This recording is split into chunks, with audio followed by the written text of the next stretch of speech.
ಇಂದಿನ ವಿಡಿಯೋ ನಿರ್ಜಲ ಏಕಾದಶಿಯ ಮಹತ್ವದ ಬಗ್ಗೆ. ಜ್ಯೇಷ್ಠ ಮಾಸದ ಶುಕ್ಲ ಪಕ್ಷದ ತಿಥಿಯ ಸಮಯದಲ್ಲಿ ಬರುವ ಏಕಾದಶಿಯನ್ನು ನಿರ್ಜಲ ಏಕಾದಶಿ ಅಥವಾ ಪಾಂಡವ ಏಕಾದಶಿ ಎಂದು ಕರೆಯಲಾಗುತ್ತದೆ. ಈ ಏಕಾದಶಿ ತಿಥಿಯ ಕುರಿತು ಹಲವು ಗೊಂದಲಗಳಿವೆ. ಜೂನ್ 6ನೇ ತಾರೀಕಿನಿಂದ ಏಕಾದಶಿ ವ್ರತವನ್ನು ಆಚರಿಸಬೇಕೇ ಅಥವಾ ಜೂನ್ 7ನೇ ತಾರೀಕಿನಂದು ಆಚರಿಸಬೇಕೇ ಎಂಬುದರ ಕುರಿತು ಹಲವು ಗೊಂದಲಗಳಿವೆ. ಅದರಿಂದ ಸ್ಪಷ್ಟಪಡಿಸಲು ಈ ತಿಂಗಳ ಏಕಾದಶಿ ತಿಥಿ ಜೂನ್ 6ನೇ ತಾರೀಕಿನಂದು ಮಧ್ಯಾಹ್ನ 3:30ರಿಂದ ಜೂನ್ 7ನೇ ತಾರೀಕಿನ ಮಧ್ಯಾಹ್ನ 4:30ರವರೆಗೆ ಬರುತ್ತದೆ. ನಮ್ಮ ಹಿಂದೂ ಧರ್ಮದ ಪ್ರಕಾರ ಸೂರ್ಯೋದಯದ ಸಮಯವನ್ನು ಆಧರಿಸಿ ಏಕಾದಶಿಯನ್ನು ಆಚರಿಸಲಾಗುತ್ತದೆ. ಅದರಿಂದ ಈ ಬಾರಿ ಏಕಾದಶಿ ಮತ್ತು ದ್ವಾದಶಿ ತಿಥಿ ಒಂದೇ ದಿನ ಬರುವುದರಿಂದ ಜೂನ್ 7ನೇ ತಾರೀಕಿನಂದು ಏಕಾದಶಿ ವ್ರತವನ್ನು ಆಚರಿಸುವುದು ಶುಭವೆಂದು ಹೇಳಲಾಗುತ್ತದೆ. ಈ ನಿರ್ಜಲ ಏಕಾದಶಿಯ ಮಹತ್ವವನ್ನು ನಮ್ಮ ಪುರಾಣಗಳಲ್ಲಿ ವಿವರಿಸಲಾಗಿದೆ. ಇದರಲ್ಲಿ ಶ್ರೀಕೃಷ್ಣನು ಈ ನಿರ್ಜಲ ಏಕಾದಶಿ ವ್ರತದ ಮಹತ್ವವನ್ನು ರಾಜ ಯುಧಿಷ್ಠಿರನಿಗೆ ವಿವರಿಸುತ್ತಾನೆ. ನಿರ್ಜಲ ಏಕಾದಶಿಯು ಹೆಸರೇ ಸೂಚಿಸುವಂತೆ ಈ ದಿನದಂದು ಜಲವನ್ನು ಸೇವಿಸಬಾರದು ಅಥವಾ ದಿನದಲ್ಲಿ ಒಮ್ಮೆ ಮಾತ್ರ ಸೇವಿಸಬಹುದು. ದಿನವಿಡೀ ಯಾವುದೇ ನೀರನ್ನು ಸೇವಿಸದೆ ನಿರ್ಜಲ ಏಕಾದಶಿಯನ್ನು ಆಚರಿಸುವುದು ಶುಭವೆಂದು ಪರಿಗಣಿಸಲಾಗುತ್ತದೆ. ಈ ನಿರ್ಜಲ ಏಕಾದಶಿಯನ್ನು ಪಾಂಡವ ಏಕಾದಶಿ ಎಂದು ಕರೆಯುತ್ತಾರೆ. ಈ ಏಕಾದಶಿಯ ದಿನದಂದು ನಾವು ವಿಷ್ಣುವಿನ ತ್ರಿವಿಕ್ರಮ ರೂಪವನ್ನು ಪೂಜಿಸುತ್ತೇವೆ. ಶ್ರೀಕೃಷ್ಣನ ಪರಮ ಭಕ್ತರಾದ ಪಾಂಡವರು ಏಕಾದಶಿ ವ್ರತವನ್ನು ನಿಯಮಿತವಾಗಿ ಆಚರಿಸುತ್ತಿದ್ದರು. ಒಮ್ಮೆ ಭೀಮಸೇನನು ಋಷಿ ವೇದವ್ಯಾಸರನ್ನು, ನಾನು ಎಲ್ಲ ದಾನಗಳನ್ನು ಮಾಡುತ್ತೇನೆ, ಜಪ ತಪ ಯಾಗಗಳಂತಹ ಎಲ್ಲ ಅನುಷ್ಠಾನಗಳನ್ನು ಮಾಡುತ್ತೇನೆ, ಆದರೆ ನನ್ನ ಹಸಿವನ್ನು ನಿಯಂತ್ರಿಸಲು ಸಾಧ್ಯವಿಲ್ಲ. ಏಕೆಂದರೆ ನನ್ನ ಹೊಟ್ಟೆಯಲ್ಲಿ ವೃಕ ಎಂಬ ಹೆಸರಿನ ಅಗ್ನಿ ಉರಿಯುತ್ತಿದೆ ಮತ್ತು ಆ ಅಗ್ನಿಗೆ ನಿರಂತರವಾಗಿ ಆಹಾರ ಬೇಕಾಗುತ್ತದೆ. ಆದರೆ ನನ್ನ ತಾಯಿ, ನನ್ನ ಹೆಂಡತಿ ದ್ರೌಪದಿ ಮತ್ತು ನನ್ನ ಎಲ್ಲ ಸಹೋದರರು ಈ ಏಕಾದಶಿ ವ್ರತವನ್ನು ಆಚರಿಸುತ್ತಾರೆ, ಆದರೆ ನಾನು ಅವರೊಂದಿಗೆ ಅದನ್ನು ಆಚರಿಸಲು ಸಾಧ್ಯವಿಲ್ಲ. ಭೀಮಸೇನನು ಋಷಿ ವೇದವ್ಯಾಸರನ್ನು ಈ ಏಕಾದಶಿ ತಿಥಿಯ ಸಮಯದಲ್ಲಿ ನಾನು ಆಹಾರ ಸೇವಿಸಿದರೆ ಏನಾದರೂ ಸಮಸ್ಯೆ ಇದೆಯೇ ಎಂದು ಕೇಳಿದನು. ಋಷಿ ವೇದವ್ಯಾಸರು ಭೀಮಸೇನನಿಗೆ, ವಿಷ್ಣುವಿನ ಪರಮ ಭಕ್ತರಾಗಲು ಬಯಸುವವರು, ವೈಕುಂಠದಲ್ಲಿ ಸ್ಥಾನ ಪಡೆಯಲು ಬಯಸುವವರು ಪ್ರತಿ ಮಾಸದ ಶುಕ್ಲ ಮತ್ತು ಕೃಷ್ಣ ಪಕ್ಷದ ಎರಡರಲ್ಲೂ ಬರುವ 2 ಏಕಾದಶಿಗಳನ್ನು ಆಚರಿಸಬೇಕೆಂದು ಹೇಳುತ್ತಾರೆ. ಆಗ ಭೀಮಸೇನನು ಋಷಿ ವೇದವ್ಯಾಸರನ್ನು, ಒಂದು ಊಟಕ್ಕೂ ಹಸಿವನ್ನು ನಿಯಂತ್ರಿಸಲು ಸಾಧ್ಯವಾಗದ ನಾನು ಒಂದು ದಿನ ಪೂರ್ತಿ ನೀರು ಕುಡಿಯದೆ ಈ ನಿರ್ಜಲ ಏಕಾದಶಿ ವ್ರತವನ್ನು ಹೇಗೆ ಆಚರಿಸಲಿ ಎಂದು ಕೇಳಿದನು. ಆಗ ಋಷಿ ವೇದವ್ಯಾಸರು, ನಮ್ಮ ಧರ್ಮಶಾಸ್ತ್ರಗಳಲ್ಲಿ ಉಲ್ಲೇಖಿಸಲಾದ ಹಲವು ನಿಯಮಗಳು, ಆಚರಣೆಗಳು, ಕರ್ತವ್ಯಗಳು ಮತ್ತು ಅನೇಕ ಮಿತಿಗಳಿವೆ. ಆದರೆ ಈ ಕಲಿಯುಗದಲ್ಲಿ ಎಲ್ಲವನ್ನು ಅನುಸರಿಸಲು ಸಾಧ್ಯವಿಲ್ಲ. ಹಿಂದಿನ ಕಾಲದಲ್ಲಿ ಎಲ್ಲರೂ ಎಲ್ಲ ನಿಯಮಗಳನ್ನು ಪಾಲಿಸುತ್ತಿದ್ದರು ಮತ್ತು ಅನುಷ್ಠಾನಗಳು, ಪುಣ್ಯ ಆಚರಣೆಗಳು, ಕರ್ಮ ಆಚರಣೆಗಳು ಇತ್ಯಾದಿಗಳನ್ನು ಮಾಡುತ್ತಿದ್ದರು. ಆದರೆ ಈ ಕಲಿಯುಗದಲ್ಲಿ ನಮ್ಮ ಎಲ್ಲ ಪಾಪಕರ್ಮಗಳಿಂದ ಮುಕ್ತಿ ಹೊಂದಲು ಸುಲಭವಾದ ಮಾರ್ಗವೆಂದರೆ ಪ್ರತಿಯೊಂದು ಏಕಾದಶಿ ವ್ರತವನ್ನು ಆಚರಿಸುವುದು ಎಂದು ಋಷಿ ವೇದವ್ಯಾಸರು ಭೀಮಸೇನನಿಗೆ ಹೇಳುತ್ತಾರೆ.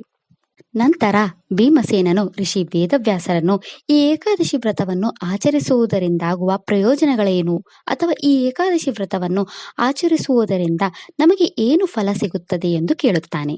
ಋಷಿ ವೇದವ್ಯಾಸರು, ಸೂರ್ಯ ವೃಷಭ ಅಥವಾ ಮಿಥುನ ರಾಶಿಯಲ್ಲಿದ್ದಾಗ ಜ್ಯೇಷ್ಠ ಮಾಸದ ಶುಕ್ಲ ಪಕ್ಷದ ಸಮಯದಲ್ಲಿ ಬರುವ ಏಕಾದಶಿಯನ್ನು ನಿರ್ಜಲ ಏಕಾದಶಿ ಎಂದು ಕರೆಯುತ್ತಾರೆ.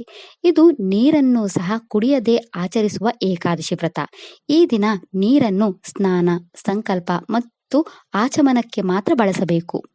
ಈ ಏಕಾದಶಿಯ ವ್ರತವನ್ನು ಸೂರ್ಯೋದಯದಿಂದ ಮರುದಿನ ಸೂರ್ಯೋದಯ ಅಂದರೆ ದ್ವಾದಶಿಯ ದಿನವಾದ ಸೂರ್ಯೋದಯವರೆಗೆ ಈ ಏಕಾದಶಿ ವ್ರತವನ್ನು ಆಚರಿಸಬೇಕು. ಈ ಒಂದು ನಿರ್ಜಲ ಏಕಾದಶಿಯನ್ನು ಆಚರಿಸುವುದು ವರ್ಷದ ಎಲ್ಲ 12 ಏಕಾದಶಿಗಳನ್ನು ಆಚರಿಸುವುದಕ್ಕೆ ಸಮಾನವಾಗಿರುತ್ತದೆ.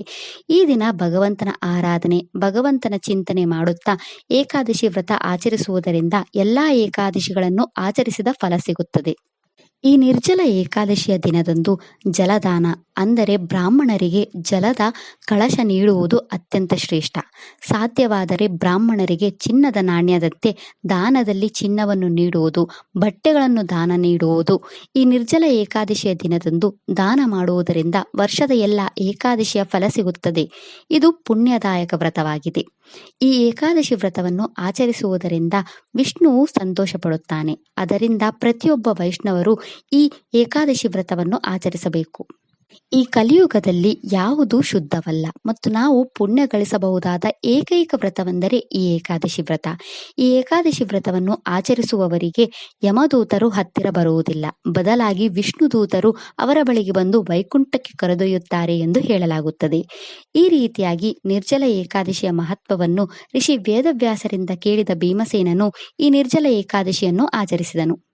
ಬ್ರಹ್ಮಾಂಡ ಪುರಾಣದ ಪ್ರಕಾರ ಶ್ರೀಕೃಷ್ಣನು ಈ ನಿರ್ಜಲ ಏಕಾದಶಿಯನ್ನು ಆಚರಿಸುವುದರಿಂದಾಗುವ ಪ್ರಯೋಜನಗಳನ್ನು ರಾಜ ಯುಧಿಷ್ಠಿರನಿಗೆ ಈ ಒಂದು ಕಥೆಯನ್ನು ಹೇಳುವ ಮೂಲಕ ಹೇಳುತ್ತಾನೆ.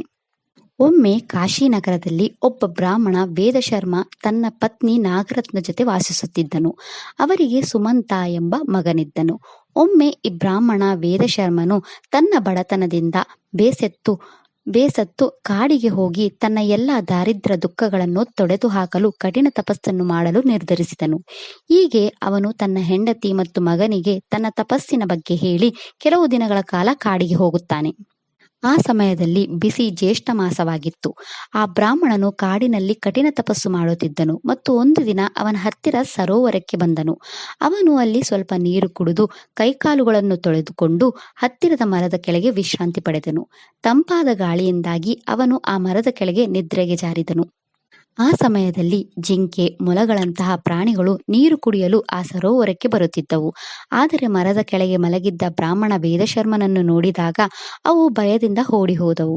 ಈ ರೀತಿ ಕಾಡಿಗೆ ಓಡಿ ಹೋದ ಪ್ರಾಣಿಗಳು ಹಸಿವಿನಿಂದ ತಕ್ಷಣವೇ ಸತ್ತವು. ಸ್ವಲ್ಪ ಸಮಯದ ನಂತರ ಬ್ರಾಹ್ಮಣ ಎಚ್ಚರವಾದಾಗ ಅವನ ಹತ್ತಿರ ಸತ್ತ ಪ್ರಾಣಿಗಳನ್ನು ನೋಡಿದನು. ತನ್ನ ಧ್ಯಾನ ಶಕ್ತಿಯಿಂದ ಈ ಪಕ್ಷಿಗಳ ಸಾವಿಗೆ ಕಾರಣವೇನು ಎಂದು ತಿಳಿದುಕೊಂಡು ಅವನು ಪ್ರಾಣಿಗಳ ಸಾವಿಗೆ ಪಶ್ಚಾತ್ತಾಪ ಪಡಲು ಪ್ರಾರಂಭಿಸಿದನು. ಇದಾದ ನಂತರ ಅವನು ಎಲ್ಲವನ್ನು ಬಿಟ್ಟು ತನ್ನ ಮನೆಗೆ ಹೋಗುತ್ತಾನೆ. ಮನೆಗೆ ಬಂದ ನಂತರ ಪಶ್ಚಾತ್ತಾಪ ಮತ್ತು ಅತಿಯಾದ ಆಲೋಚನೆಯಿಂದಾಗಿ ಅವನು ಮಾಡಿದ ಪಾಪಗಳಿಂದಾಗಿ ವಿವಿಧ ಕಾಯಿಲೆಗಳಿಂದ ಬಳಲು ಪ್ರಾರಂಭಿಸಿದನು ಮತ್ತು ಆ ಪಾಪಗಳಿಂದ ಬಳಲುತ್ತಾ ಸತ್ತನು. ಅವನ ಹೆಂಡತಿ ನಾಗರತ್ನ ಕೂಡ ತನ್ನ ಪತಿ ಚಿತೆಯೊಂದಿಗೆ ಸತ್ತಳು. ಅವರಿಬ್ಬರು ಸತ್ತು ನರಕಕ್ಕೆ ಹೋದರು. ಅಲ್ಲಿಂದ ಅವರು ಮತ್ತೆ ಪಕ್ಷಿಗಳಾಗಿ ಪುನರ್ಜನ್ಮ ಪಡೆಯುತ್ತಾರೆ. ಅವರ ಹಿಂದಿನ ಜನ್ಮದ ನೆನಪಿನಿಂದ ಅವರಿಬ್ಬರು ಪಕ್ಷಿಗಳಾಗಿ ಹಾರಿ ಬಂದು ತನ್ನ ಮಗನ ಮನೆಯ ಮುಂದೆ ಇರುವ ಮರದ ಮೇಲೆ ಕುಳಿತುಕೊಳ್ಳುತ್ತಾರೆ. ಪಕ್ಷಿಗಳಾಗಿದ್ದ ಅವರು ತಮ್ಮ ಮಗನನ್ನು ಜೋರಾಗಿ ಶಬ್ದ ಮಾಡುತ್ತಾ ಅಳುತ್ತಾ ಮಗನನ್ನು ಕರೆಯುತ್ತಾರೆ.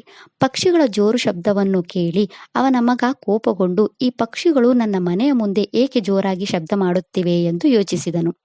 ಅವನು ಹಕ್ಕಿಗಳ ಮೇಲೆ ಕಲ್ಲುಗಳನ್ನು ಎಸೆಯಲು ಪ್ರಾರಂಭಿಸಿದನು, ಆದರೆ ಅವು ತನ್ನ ಮನೆಯಿಂದ ಕದಲಲಿಲ್ಲ. ನಂತರ ಅವನು ಬೆಂಕಿಯ ಹೊಗೆಯಿಂದ ಪಕ್ಷಿಗಳು ಆರಬಲ್ಲವು ಎಂದು ಭಾವಿಸಿ ಮರದ ಕೆಳಗೆ ಬೆಂಕಿ ಹಚ್ಚಿದನು. ಬೆಂಕಿಯ ಹೊಗೆಯಿಂದಾಗಿ 2 ಪಕ್ಷಿಗಳು ಅಲ್ಲಿಯೇ ಸತ್ತವು. ಆ ದಿನ ರಾತ್ರಿ ಸತ್ತ 2 ಪಕ್ಷಿಗಳು ಅವನ ಮಗನ ಕನಸಿನಲ್ಲಿ ಬಂದು, ನಮ್ಮ ಹಿಂದಿನ ಜನ್ಮದ ಕರ್ಮದಿಂದಾಗಿ ನಾವು ಪಕ್ಷಿಗಳ ಜನ್ಮವನ್ನು ತೆಗೆದುಕೊಂಡಿದ್ದೆವು ಮತ್ತು ನಾವು ನಿನ್ನ ಮನೆಯ ಮುಂದೆ ಕುಳಿತಿದ್ದೆವು, ಆದರೆ ನೀನು ಮರದ ಕೆಳಗೆ ಬೆಂಕಿ ಹಚ್ಚಿ ನಮ್ಮನ್ನು ಕೊಂದೆ ಎಂದು ಹೇಳಿದವು. ನಮ್ಮ ಪಕ್ಷಿ ಜೀವನ ಅಪೂರ್ಣವಾಗಿರುವುದರಿಂದ ನಾವು ಮತ್ತೆ ಪಕ್ಷಿಗಳ ಜನ್ಮವನ್ನು ಪಡೆದುಕೊಂಡಿದ್ದೇವೆ ಎಂದು ಅವರು ಅವನಿಗೆ ಹೇಳಿದರು. ಇದನ್ನು ಕೇಳಿದ ಅವರ ಮಗ ಇದ್ದಕ್ಕಿದ್ದಂತೆ ಎಚ್ಚರಗೊಂಡು ತನ್ನ ಸ್ವಂತ ಹೆತ್ತವರನ್ನೇ ಕೊಂದಿದ್ದಕ್ಕಾಗಿ ಪಶ್ಚಾತ್ತಾಪ ಪಡಲು ಪ್ರಾರಂಭಿಸಿದನು. ಮರುದಿನ ಅವನು ಹತ್ತಿರದ ಋಷಿಮುನಿಯನ್ನು ಭೇಟಿಯಾಗಲು ಹೋಗಿ ತನ್ನ ಎಲ್ಲ ಕಥೆಯನ್ನು ಅವರಿಗೆ ಹೇಳುತ್ತಾನೆ. ತನ್ನ ಎಲ್ಲ ಕಥೆಯನ್ನು ಕೇಳಿದ ಋಷಿಮುನಿ ಅವನಿಗೆ ಹೇಳುತ್ತಾನೆ, ಅವರ ಹಿಂದಿನ ಜನ್ಮದ ಕರ್ಮದಿಂದಾಗಿ ಅವರಿಗೆ ಈ ಪಕ್ಷಿ ಜೀವನ ಬಂದಿದೆ ಮತ್ತು ಈ ಪಕ್ಷಿ ಜೀವನವನ್ನು ತೊಡೆದು ಹಾಕಲು ಅವನಿಗೆ ಈ ಜ್ಯೇಷ್ಠ ಮಾಸದ ಶುಕ್ಲ ಪಕ್ಷದ ನಿರ್ಜಲ ಏಕಾದಶಿ ವ್ರತವನ್ನು ಆಚರಿಸಲು ಹೇಳಿದರು. ಅವರು ಸುಮಂತುವಿಗೆ ಈ ಏಕಾದಶಿ ವ್ರತವನ್ನು ನೀರನ್ನು ಸೇವಿಸದೆ ಆಚರಿಸಿ ಮತ್ತು ಈ ದಿನ ಪಕ್ಷಿಗಳಿಗೆ ನೀರನ್ನು ಅರ್ಪಿಸಲು ಹೇಳಿದರು. ಈ ರೀತಿಯಾಗಿ ಋಷಿಯು ಬ್ರಾಹ್ಮಣ ಬಾಲಕ ಸುಮಂತುವಿಗೆ ಈ ನಿರ್ಜಲ ಏಕಾದಶಿಯನ್ನು ಆಚರಿಸಲು ಮತ್ತು ಈ ದಿನ ಪಕ್ಷಿಗಳಿಗೆ ಜಲವನ್ನು ಅರ್ಪಿಸುವುದರಿಂದ ನಿಮ್ಮ ಹೆತ್ತವರಿಗೆ ಮುಕ್ತಿ ಸಿಗುತ್ತದೆ ಎಂದು ಹೇಳಿದರು. ಈ ರೀತಿಯಾಗಿ ಸುಮಂತು ಈ ನಿರ್ಜಲ ಏಕಾದಶಿಯನ್ನು ಆಚರಿಸಿ ಅವರ ಹೆತ್ತವರನ್ನು ಪಕ್ಷಿ ಜೀವನದಿಂದ ಮುಕ್ತಗೊಳಿಸಿದನು. ಇದಿಷ್ಟು ನಿರ್ಜಲ ಏಕಾದಶಿ ವ್ರತದ ಮಹತ್ವದ ಬಗ್ಗೆ. ಓಂ ನಮೋ ಭಗವತೆ ವಾಸುದೇವಾಯ. ಈ ವಿಡಿಯೋ ಇಷ್ಟ ಆದರೆ ಲೈಕ್ ಮಾಡಿ, ಶೇರ್ ಮಾಡಿ ಮತ್ತು ಚಾನೆಲ್ ಸಪೋರ್ಟ್ ಮಾಡೋಕೆ ಸಬ್ಸ್ಕ್ರೈಬ್ ಮಾಡಿ. ಧನ್ಯವಾದಗಳು.